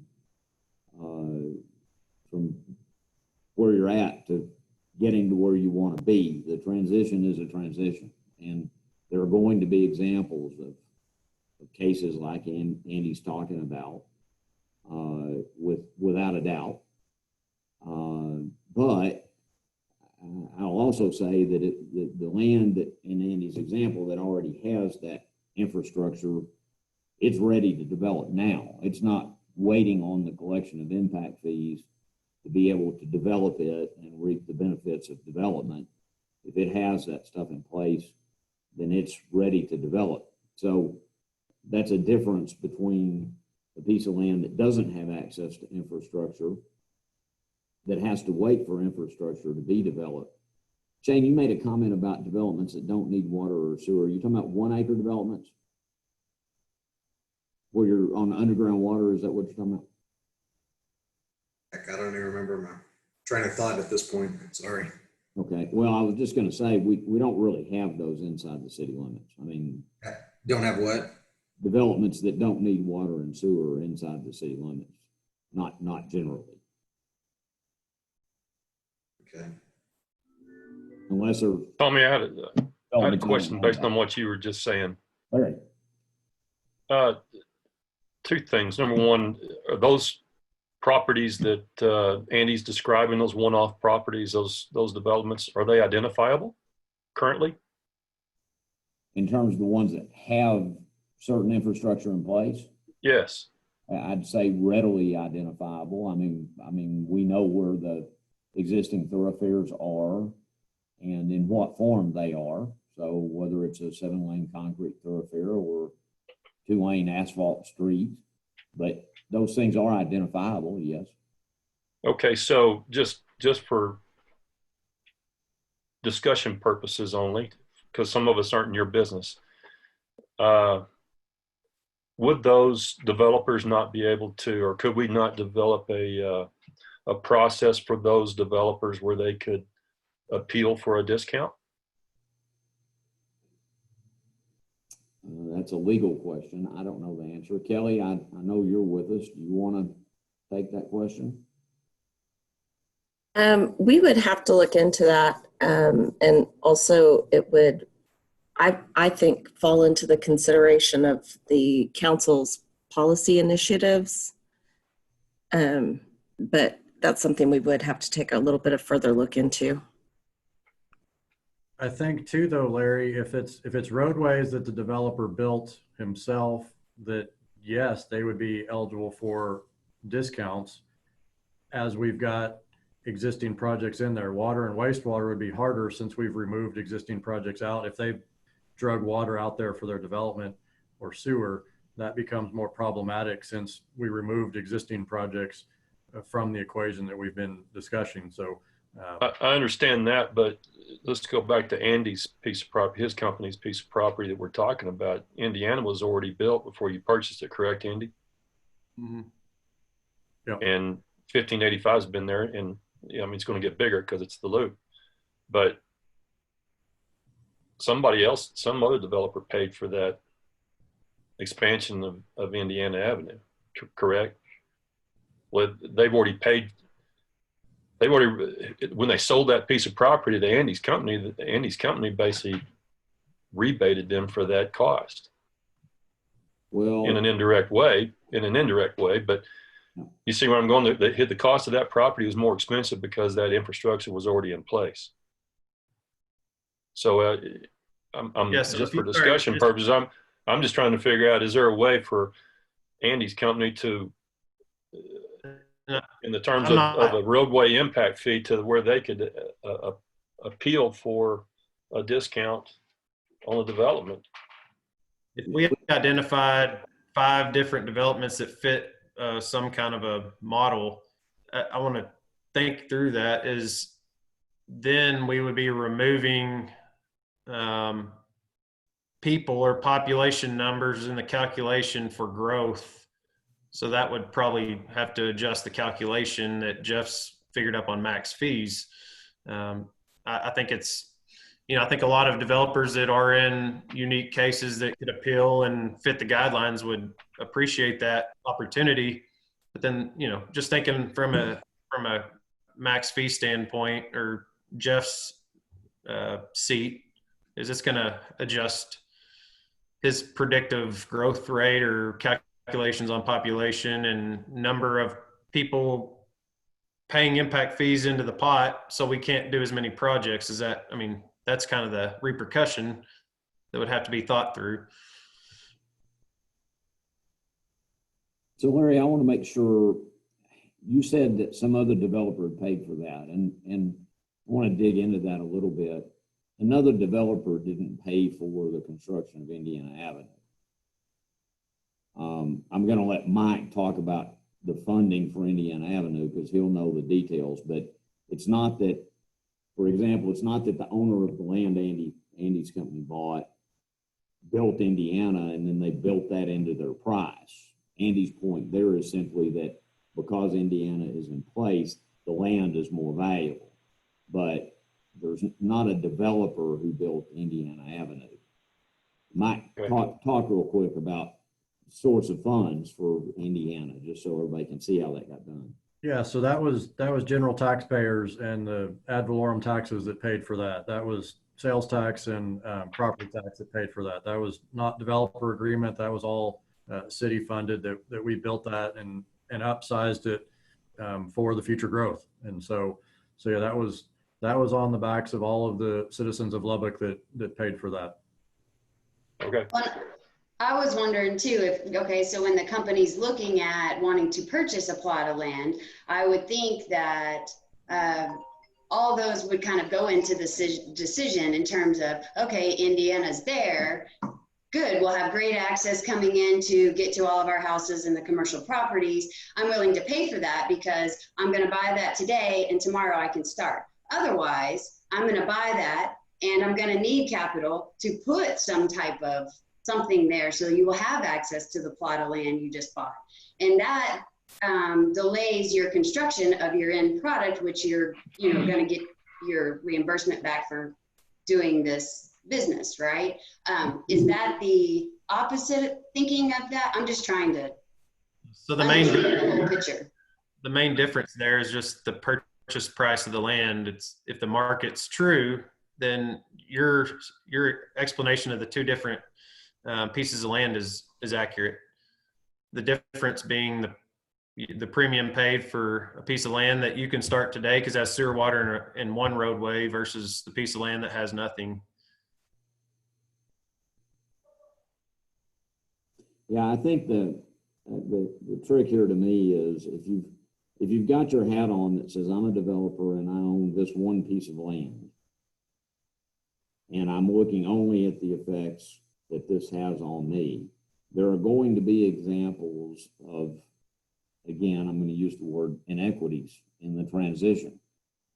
But if you put your hat on that says, I'm concerned about the city of Lubbock and what's best for the city that I live in, work in, develop land in, build houses in, then you have a different view because you're not looking at a piece of land. You're looking at, in the case of roadways, you're looking at a service area, which is a much larger view. And when you look at the larger view, then in the end, things get built that need to be built. Land within that area can be developed.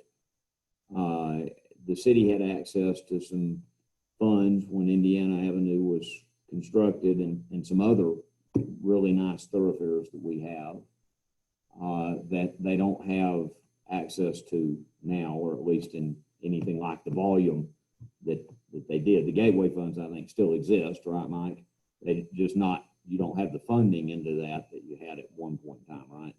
That's right. And I think we talked about that quite a while ago with the gateway projects when I did that presentation, Kelly, several months ago.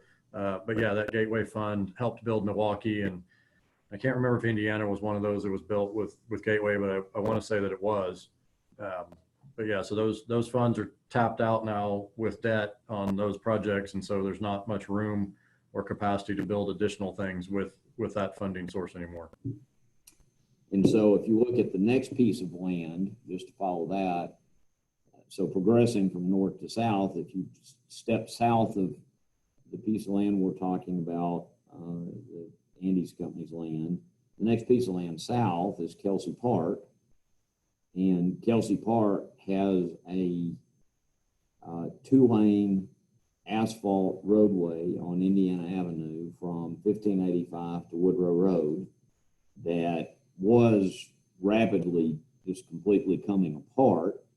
The city, fortunately, jumped in and did some work to buy some time Indiana now is in better shape than it was, but it's still not a very good roadway. And it's not what it needs to be to accommodate the growth that is occurring south of Loop 88 already. And so that's an example of what I'm talking about. Because of our growth rate, we're now progressing beyond the places that we have good roadway infrastructure and into areas where we have poor roadway infrastructure, or in some cases, not really any, unless you count a dirt road as infrastructure. And so that's kind of the point I was making. And you were generous to call it a 2-lane asphalt paved road, Thomas. Yes. I mean, there was a time Indiana was better than University. Fortunately, University got improved, and University's, I think, a good example of the kind of thing I'm talking about that we're starting to encounter. A new elementary school was built.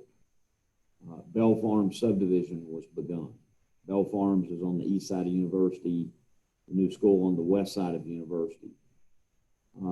University Avenue, as far as I'm concerned and was concerned, was not a fit road, literally not a fit road to have a school open and have it be in the condition that it was in. It was literally dangerous. I mean, dangerous to public safety.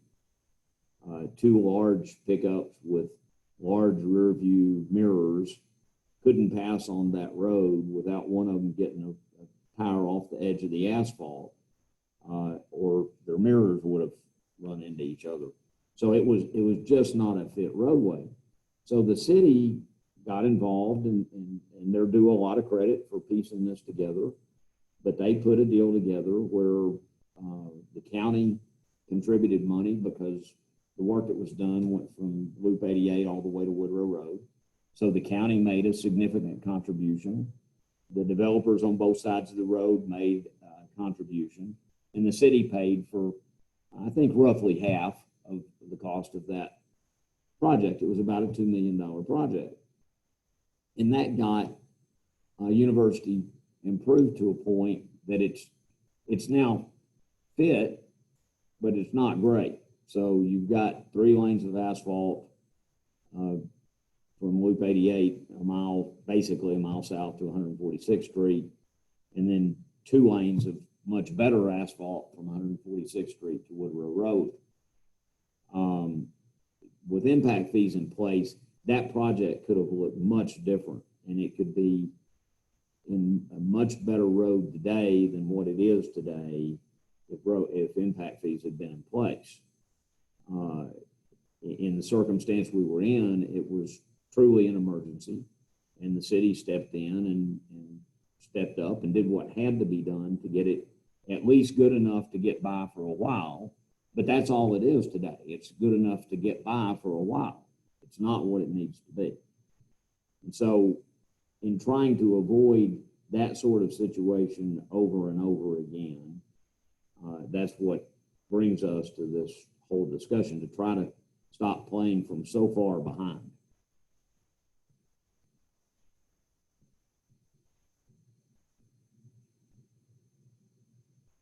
Andy, do you want to follow up with anything on that?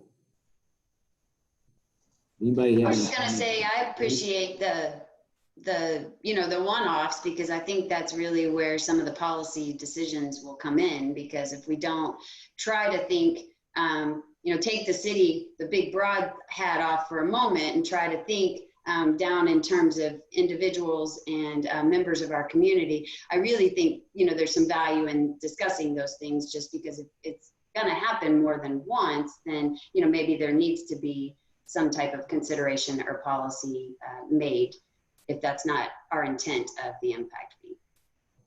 So thank you, Andy, for helping me understand that. We have a lot of examples of roadways that are built that aren't what they need to be, and they are what they are because of restricted funds. Another one would be 98th Street between Milwaukee and Upland. And very similar example to University. The city got involved and got it paved. It was a dirt road up until very recently from Milwaukee Milwaukee to Upland. The city got involved and got it paved, but it's not in the form it needs to be in. It's a paved road that goes through the bottom of a playa lake.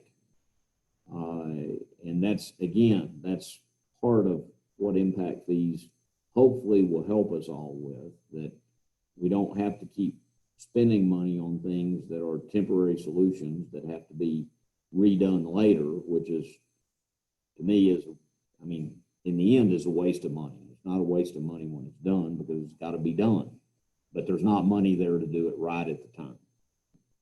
And so we keep having to sort of band-aid things, and at some point in time, that certainly becomes problematical. Mike, do you have anything you want to follow up with that? No, I think I'm good. Okay. Let's talk about our next meeting. Under the governor's current order, our ability to have Zoom meetings actually expires not a week from today, but the day before that. So this coming Thursday. I'd like to try, just to avoid having to skip a meeting, because if we set a Zoom meeting for Friday and the governor's order is not extended, then we would just have to cancel the meeting because it wouldn't be posted as a face-to-face meeting. I'd like to see if we can set a time for next Thursday to have that meeting instead of Friday. I think a lot of people think the governor's order will be extended, and then we can return kind of to our normal Friday sessions if that's better. And I also think we're starting to approach the time, and I think next week that meeting will be the time we need to start discussing the idea of maybe trying to have meetings in person again, and how we can do that. And I've investigated, Katie, I think there are ways we could do that if you need to remain in quarantine, where you can still participate if we resume having meetings in person. But I'd like to see if we can set a time for next Thursday, and then next Thursday we'll kind of pick up that discussion. I'm sorry, I can't meet Thursday. Is there any chance we can skip a week? We've been going pretty intense for about 6 weeks now. I agree we have. My thought, Shane, is the city council has a work session, as we know, on the 9th. And I would like for us to be able to follow that up pretty promptly, because we may want to have some further discussion about what comes out of that. It's not that it's impossible to skip a week. Okay. Oh, I just can't meet Thursday. I'm sorry. Okay. My 15th wedding anniversary, and I've been trying to save that day for a long time. So I'm sorry. And, well, you should. Well, you should. Wednesday Bring afternoon. John to the meeting. I'm sorry. Just bring John to the meeting. You'll love that. Yeah. We're serving lobster, right? Yeah, sure. Say that Wednesday is workable. Absolutely. I can meet Wednesday afternoon anytime. Okay. How does everyone else look for Wednesday afternoon? I mean, I plan on spending an hour or two on the 9th, following along with the work session. I'm kind of with Shane, making it an agenda item for next week, and that's our assignment, and then follow up the next week with our thoughts and continue to study these examples that were sent to us at 10 o'clock last night of different discounts from other cities, and rewatch some of our Zoom meetings and be prepared for a fresh week the week after next. Larry, do you have any thoughts about this? Wednesday's great. You said Wednesday is great? Yes. Okay. Mr. Hill, are you still with us? Not. I think he's an attendee. He's not in our panel. Jeff, is Mr. Hill on with us? I don't see them over there. And we need to be careful that we would have to get an agenda posted like almost immediately if we're doing Wednesday afternoon to stay in compliance with our, Right. Which means you can't post an agenda for the work session either. no, we can get the work session posted today. Mike's just saying it has to be posted today. If we're Okay. gonna do it on Wednesday. Which is, I mean, that's doable, right? Without making April come in on Saturday or Sunday to post it. Well, we don't want to do that. Jeff, have you got Mr. Hill back with us? Oh, I don't see him unless he's one of the 806 numbers. I believe he is. yeah. You know which one? Well, I'm going to allow them all to talk, so hopefully we can get Jonathan's on there. Yeah, that's me. I'm 2986. There he is. Okay, Mr. Hill, have you heard our discussion about whether or not to have a meeting next week? Yes, sir. I've been listening. Wednesday's good with me as well.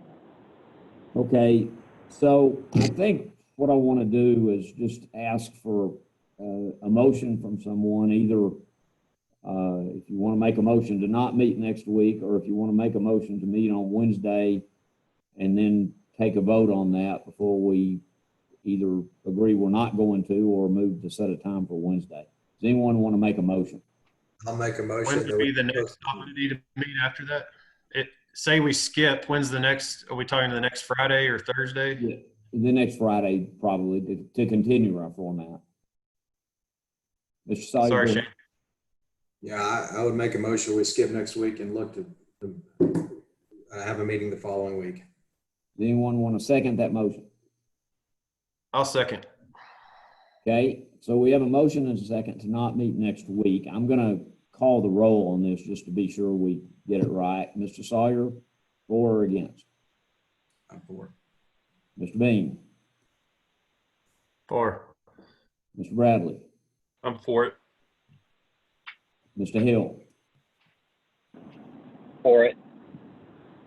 I want to be sure I understand you're voting for skipping next week. Yes, sir. I understand. Okay, Ms. Salter? Agree. Yep, skip next week. All right, I'm agreeable to that as well. So we won't meet next week. Is everybody okay planning on 10 o'clock the following Friday then? I am. I do have a doctor's appointment, so I might have to leave 10 minutes early, just FYI, at noon. So. Okay. That would be an in-person meeting or a Zoom meeting. We don't know, right? Well, if we're not meeting next week, we need to have some discussion about that. So that, At this point, we can't have a Zoom meeting, correct? yes, Shane, unless the governor extends his order next Thursday, then we would not be able to have a Zoom meeting the following Friday. That's correct. So I think we should discuss, let's assume for a moment that he does extend that order. Let's have a discussion about whether or not we want to try to return to in-person meetings. Does anyone have any comments about that?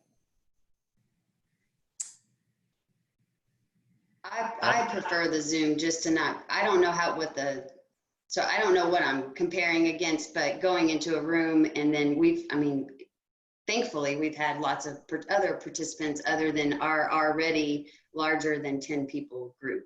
So to sit there for 2 hours talking and breathing in the same air, I'd rather do it via Zoom or some combination thereof. Yeah, is there any order saying Katie could join us teleconference while we all meet in person? Because I want to honor Katie's concerns. Andy, I've investigated that.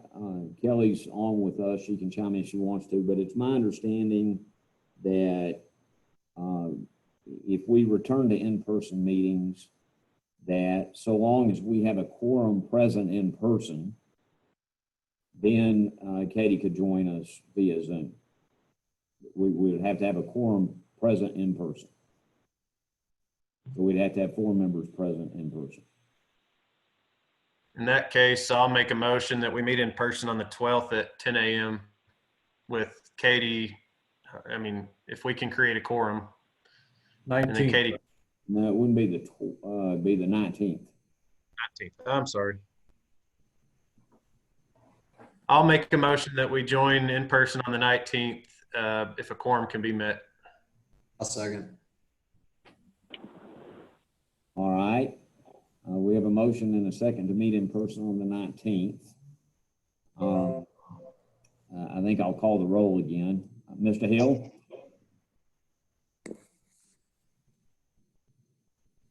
Mr. Hill? I'm in favor of meeting as Andy's motion. In person? Correct? Yes, sir. Okay, Mr. Bradley? I'm in favor and I can be present. Okay, and I should have asked, Mr. Hill, will you be able to be present on the 19th?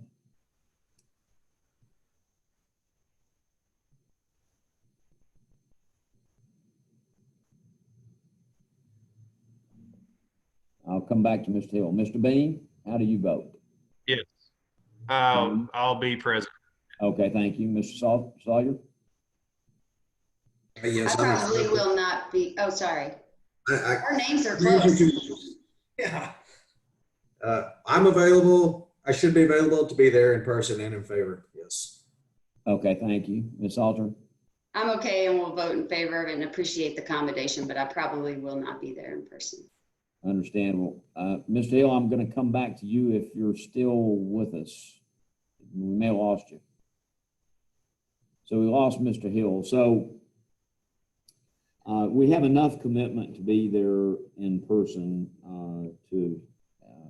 and a vote to have the meeting in person. So we'll set the 19th. So the other thing we need to talk about is are we going to return to a format of 11:30 to 1:30 if we're going to return to in-person? April, yes. Excuse me. I didn't actually get your vote on that. So if you can give Oh, me I'm one. sorry. I'm in favor of returning to the in-person meetings. I think there are some details to figure out, but we'll figure them out. Thank you, sir. Thank you. What are your thoughts about returning to the 11:30 to 1:30 format if we're going to start meeting in person again? Anyone have Just to any be careful, Thomas, we're still trying to not do the food thing. So if we did that in person, people would need to bring their own lunch. Otherwise, if we leave the 10 to 12, then they can get lunch afterwards. Thanks for pointing that out. So, I think my motion did state 10 a.m. and I would stick with that so we can all eat lunch on our own afterwards. Andy, I apologize. I did not catch the time in your motion. So did everybody understand that it was for 10 a.m.? Yes. Okay. So we have a vote and that passed. So we'll meet at 10 a.m. on June the 19th next. Does anybody have any comments you want to close with today?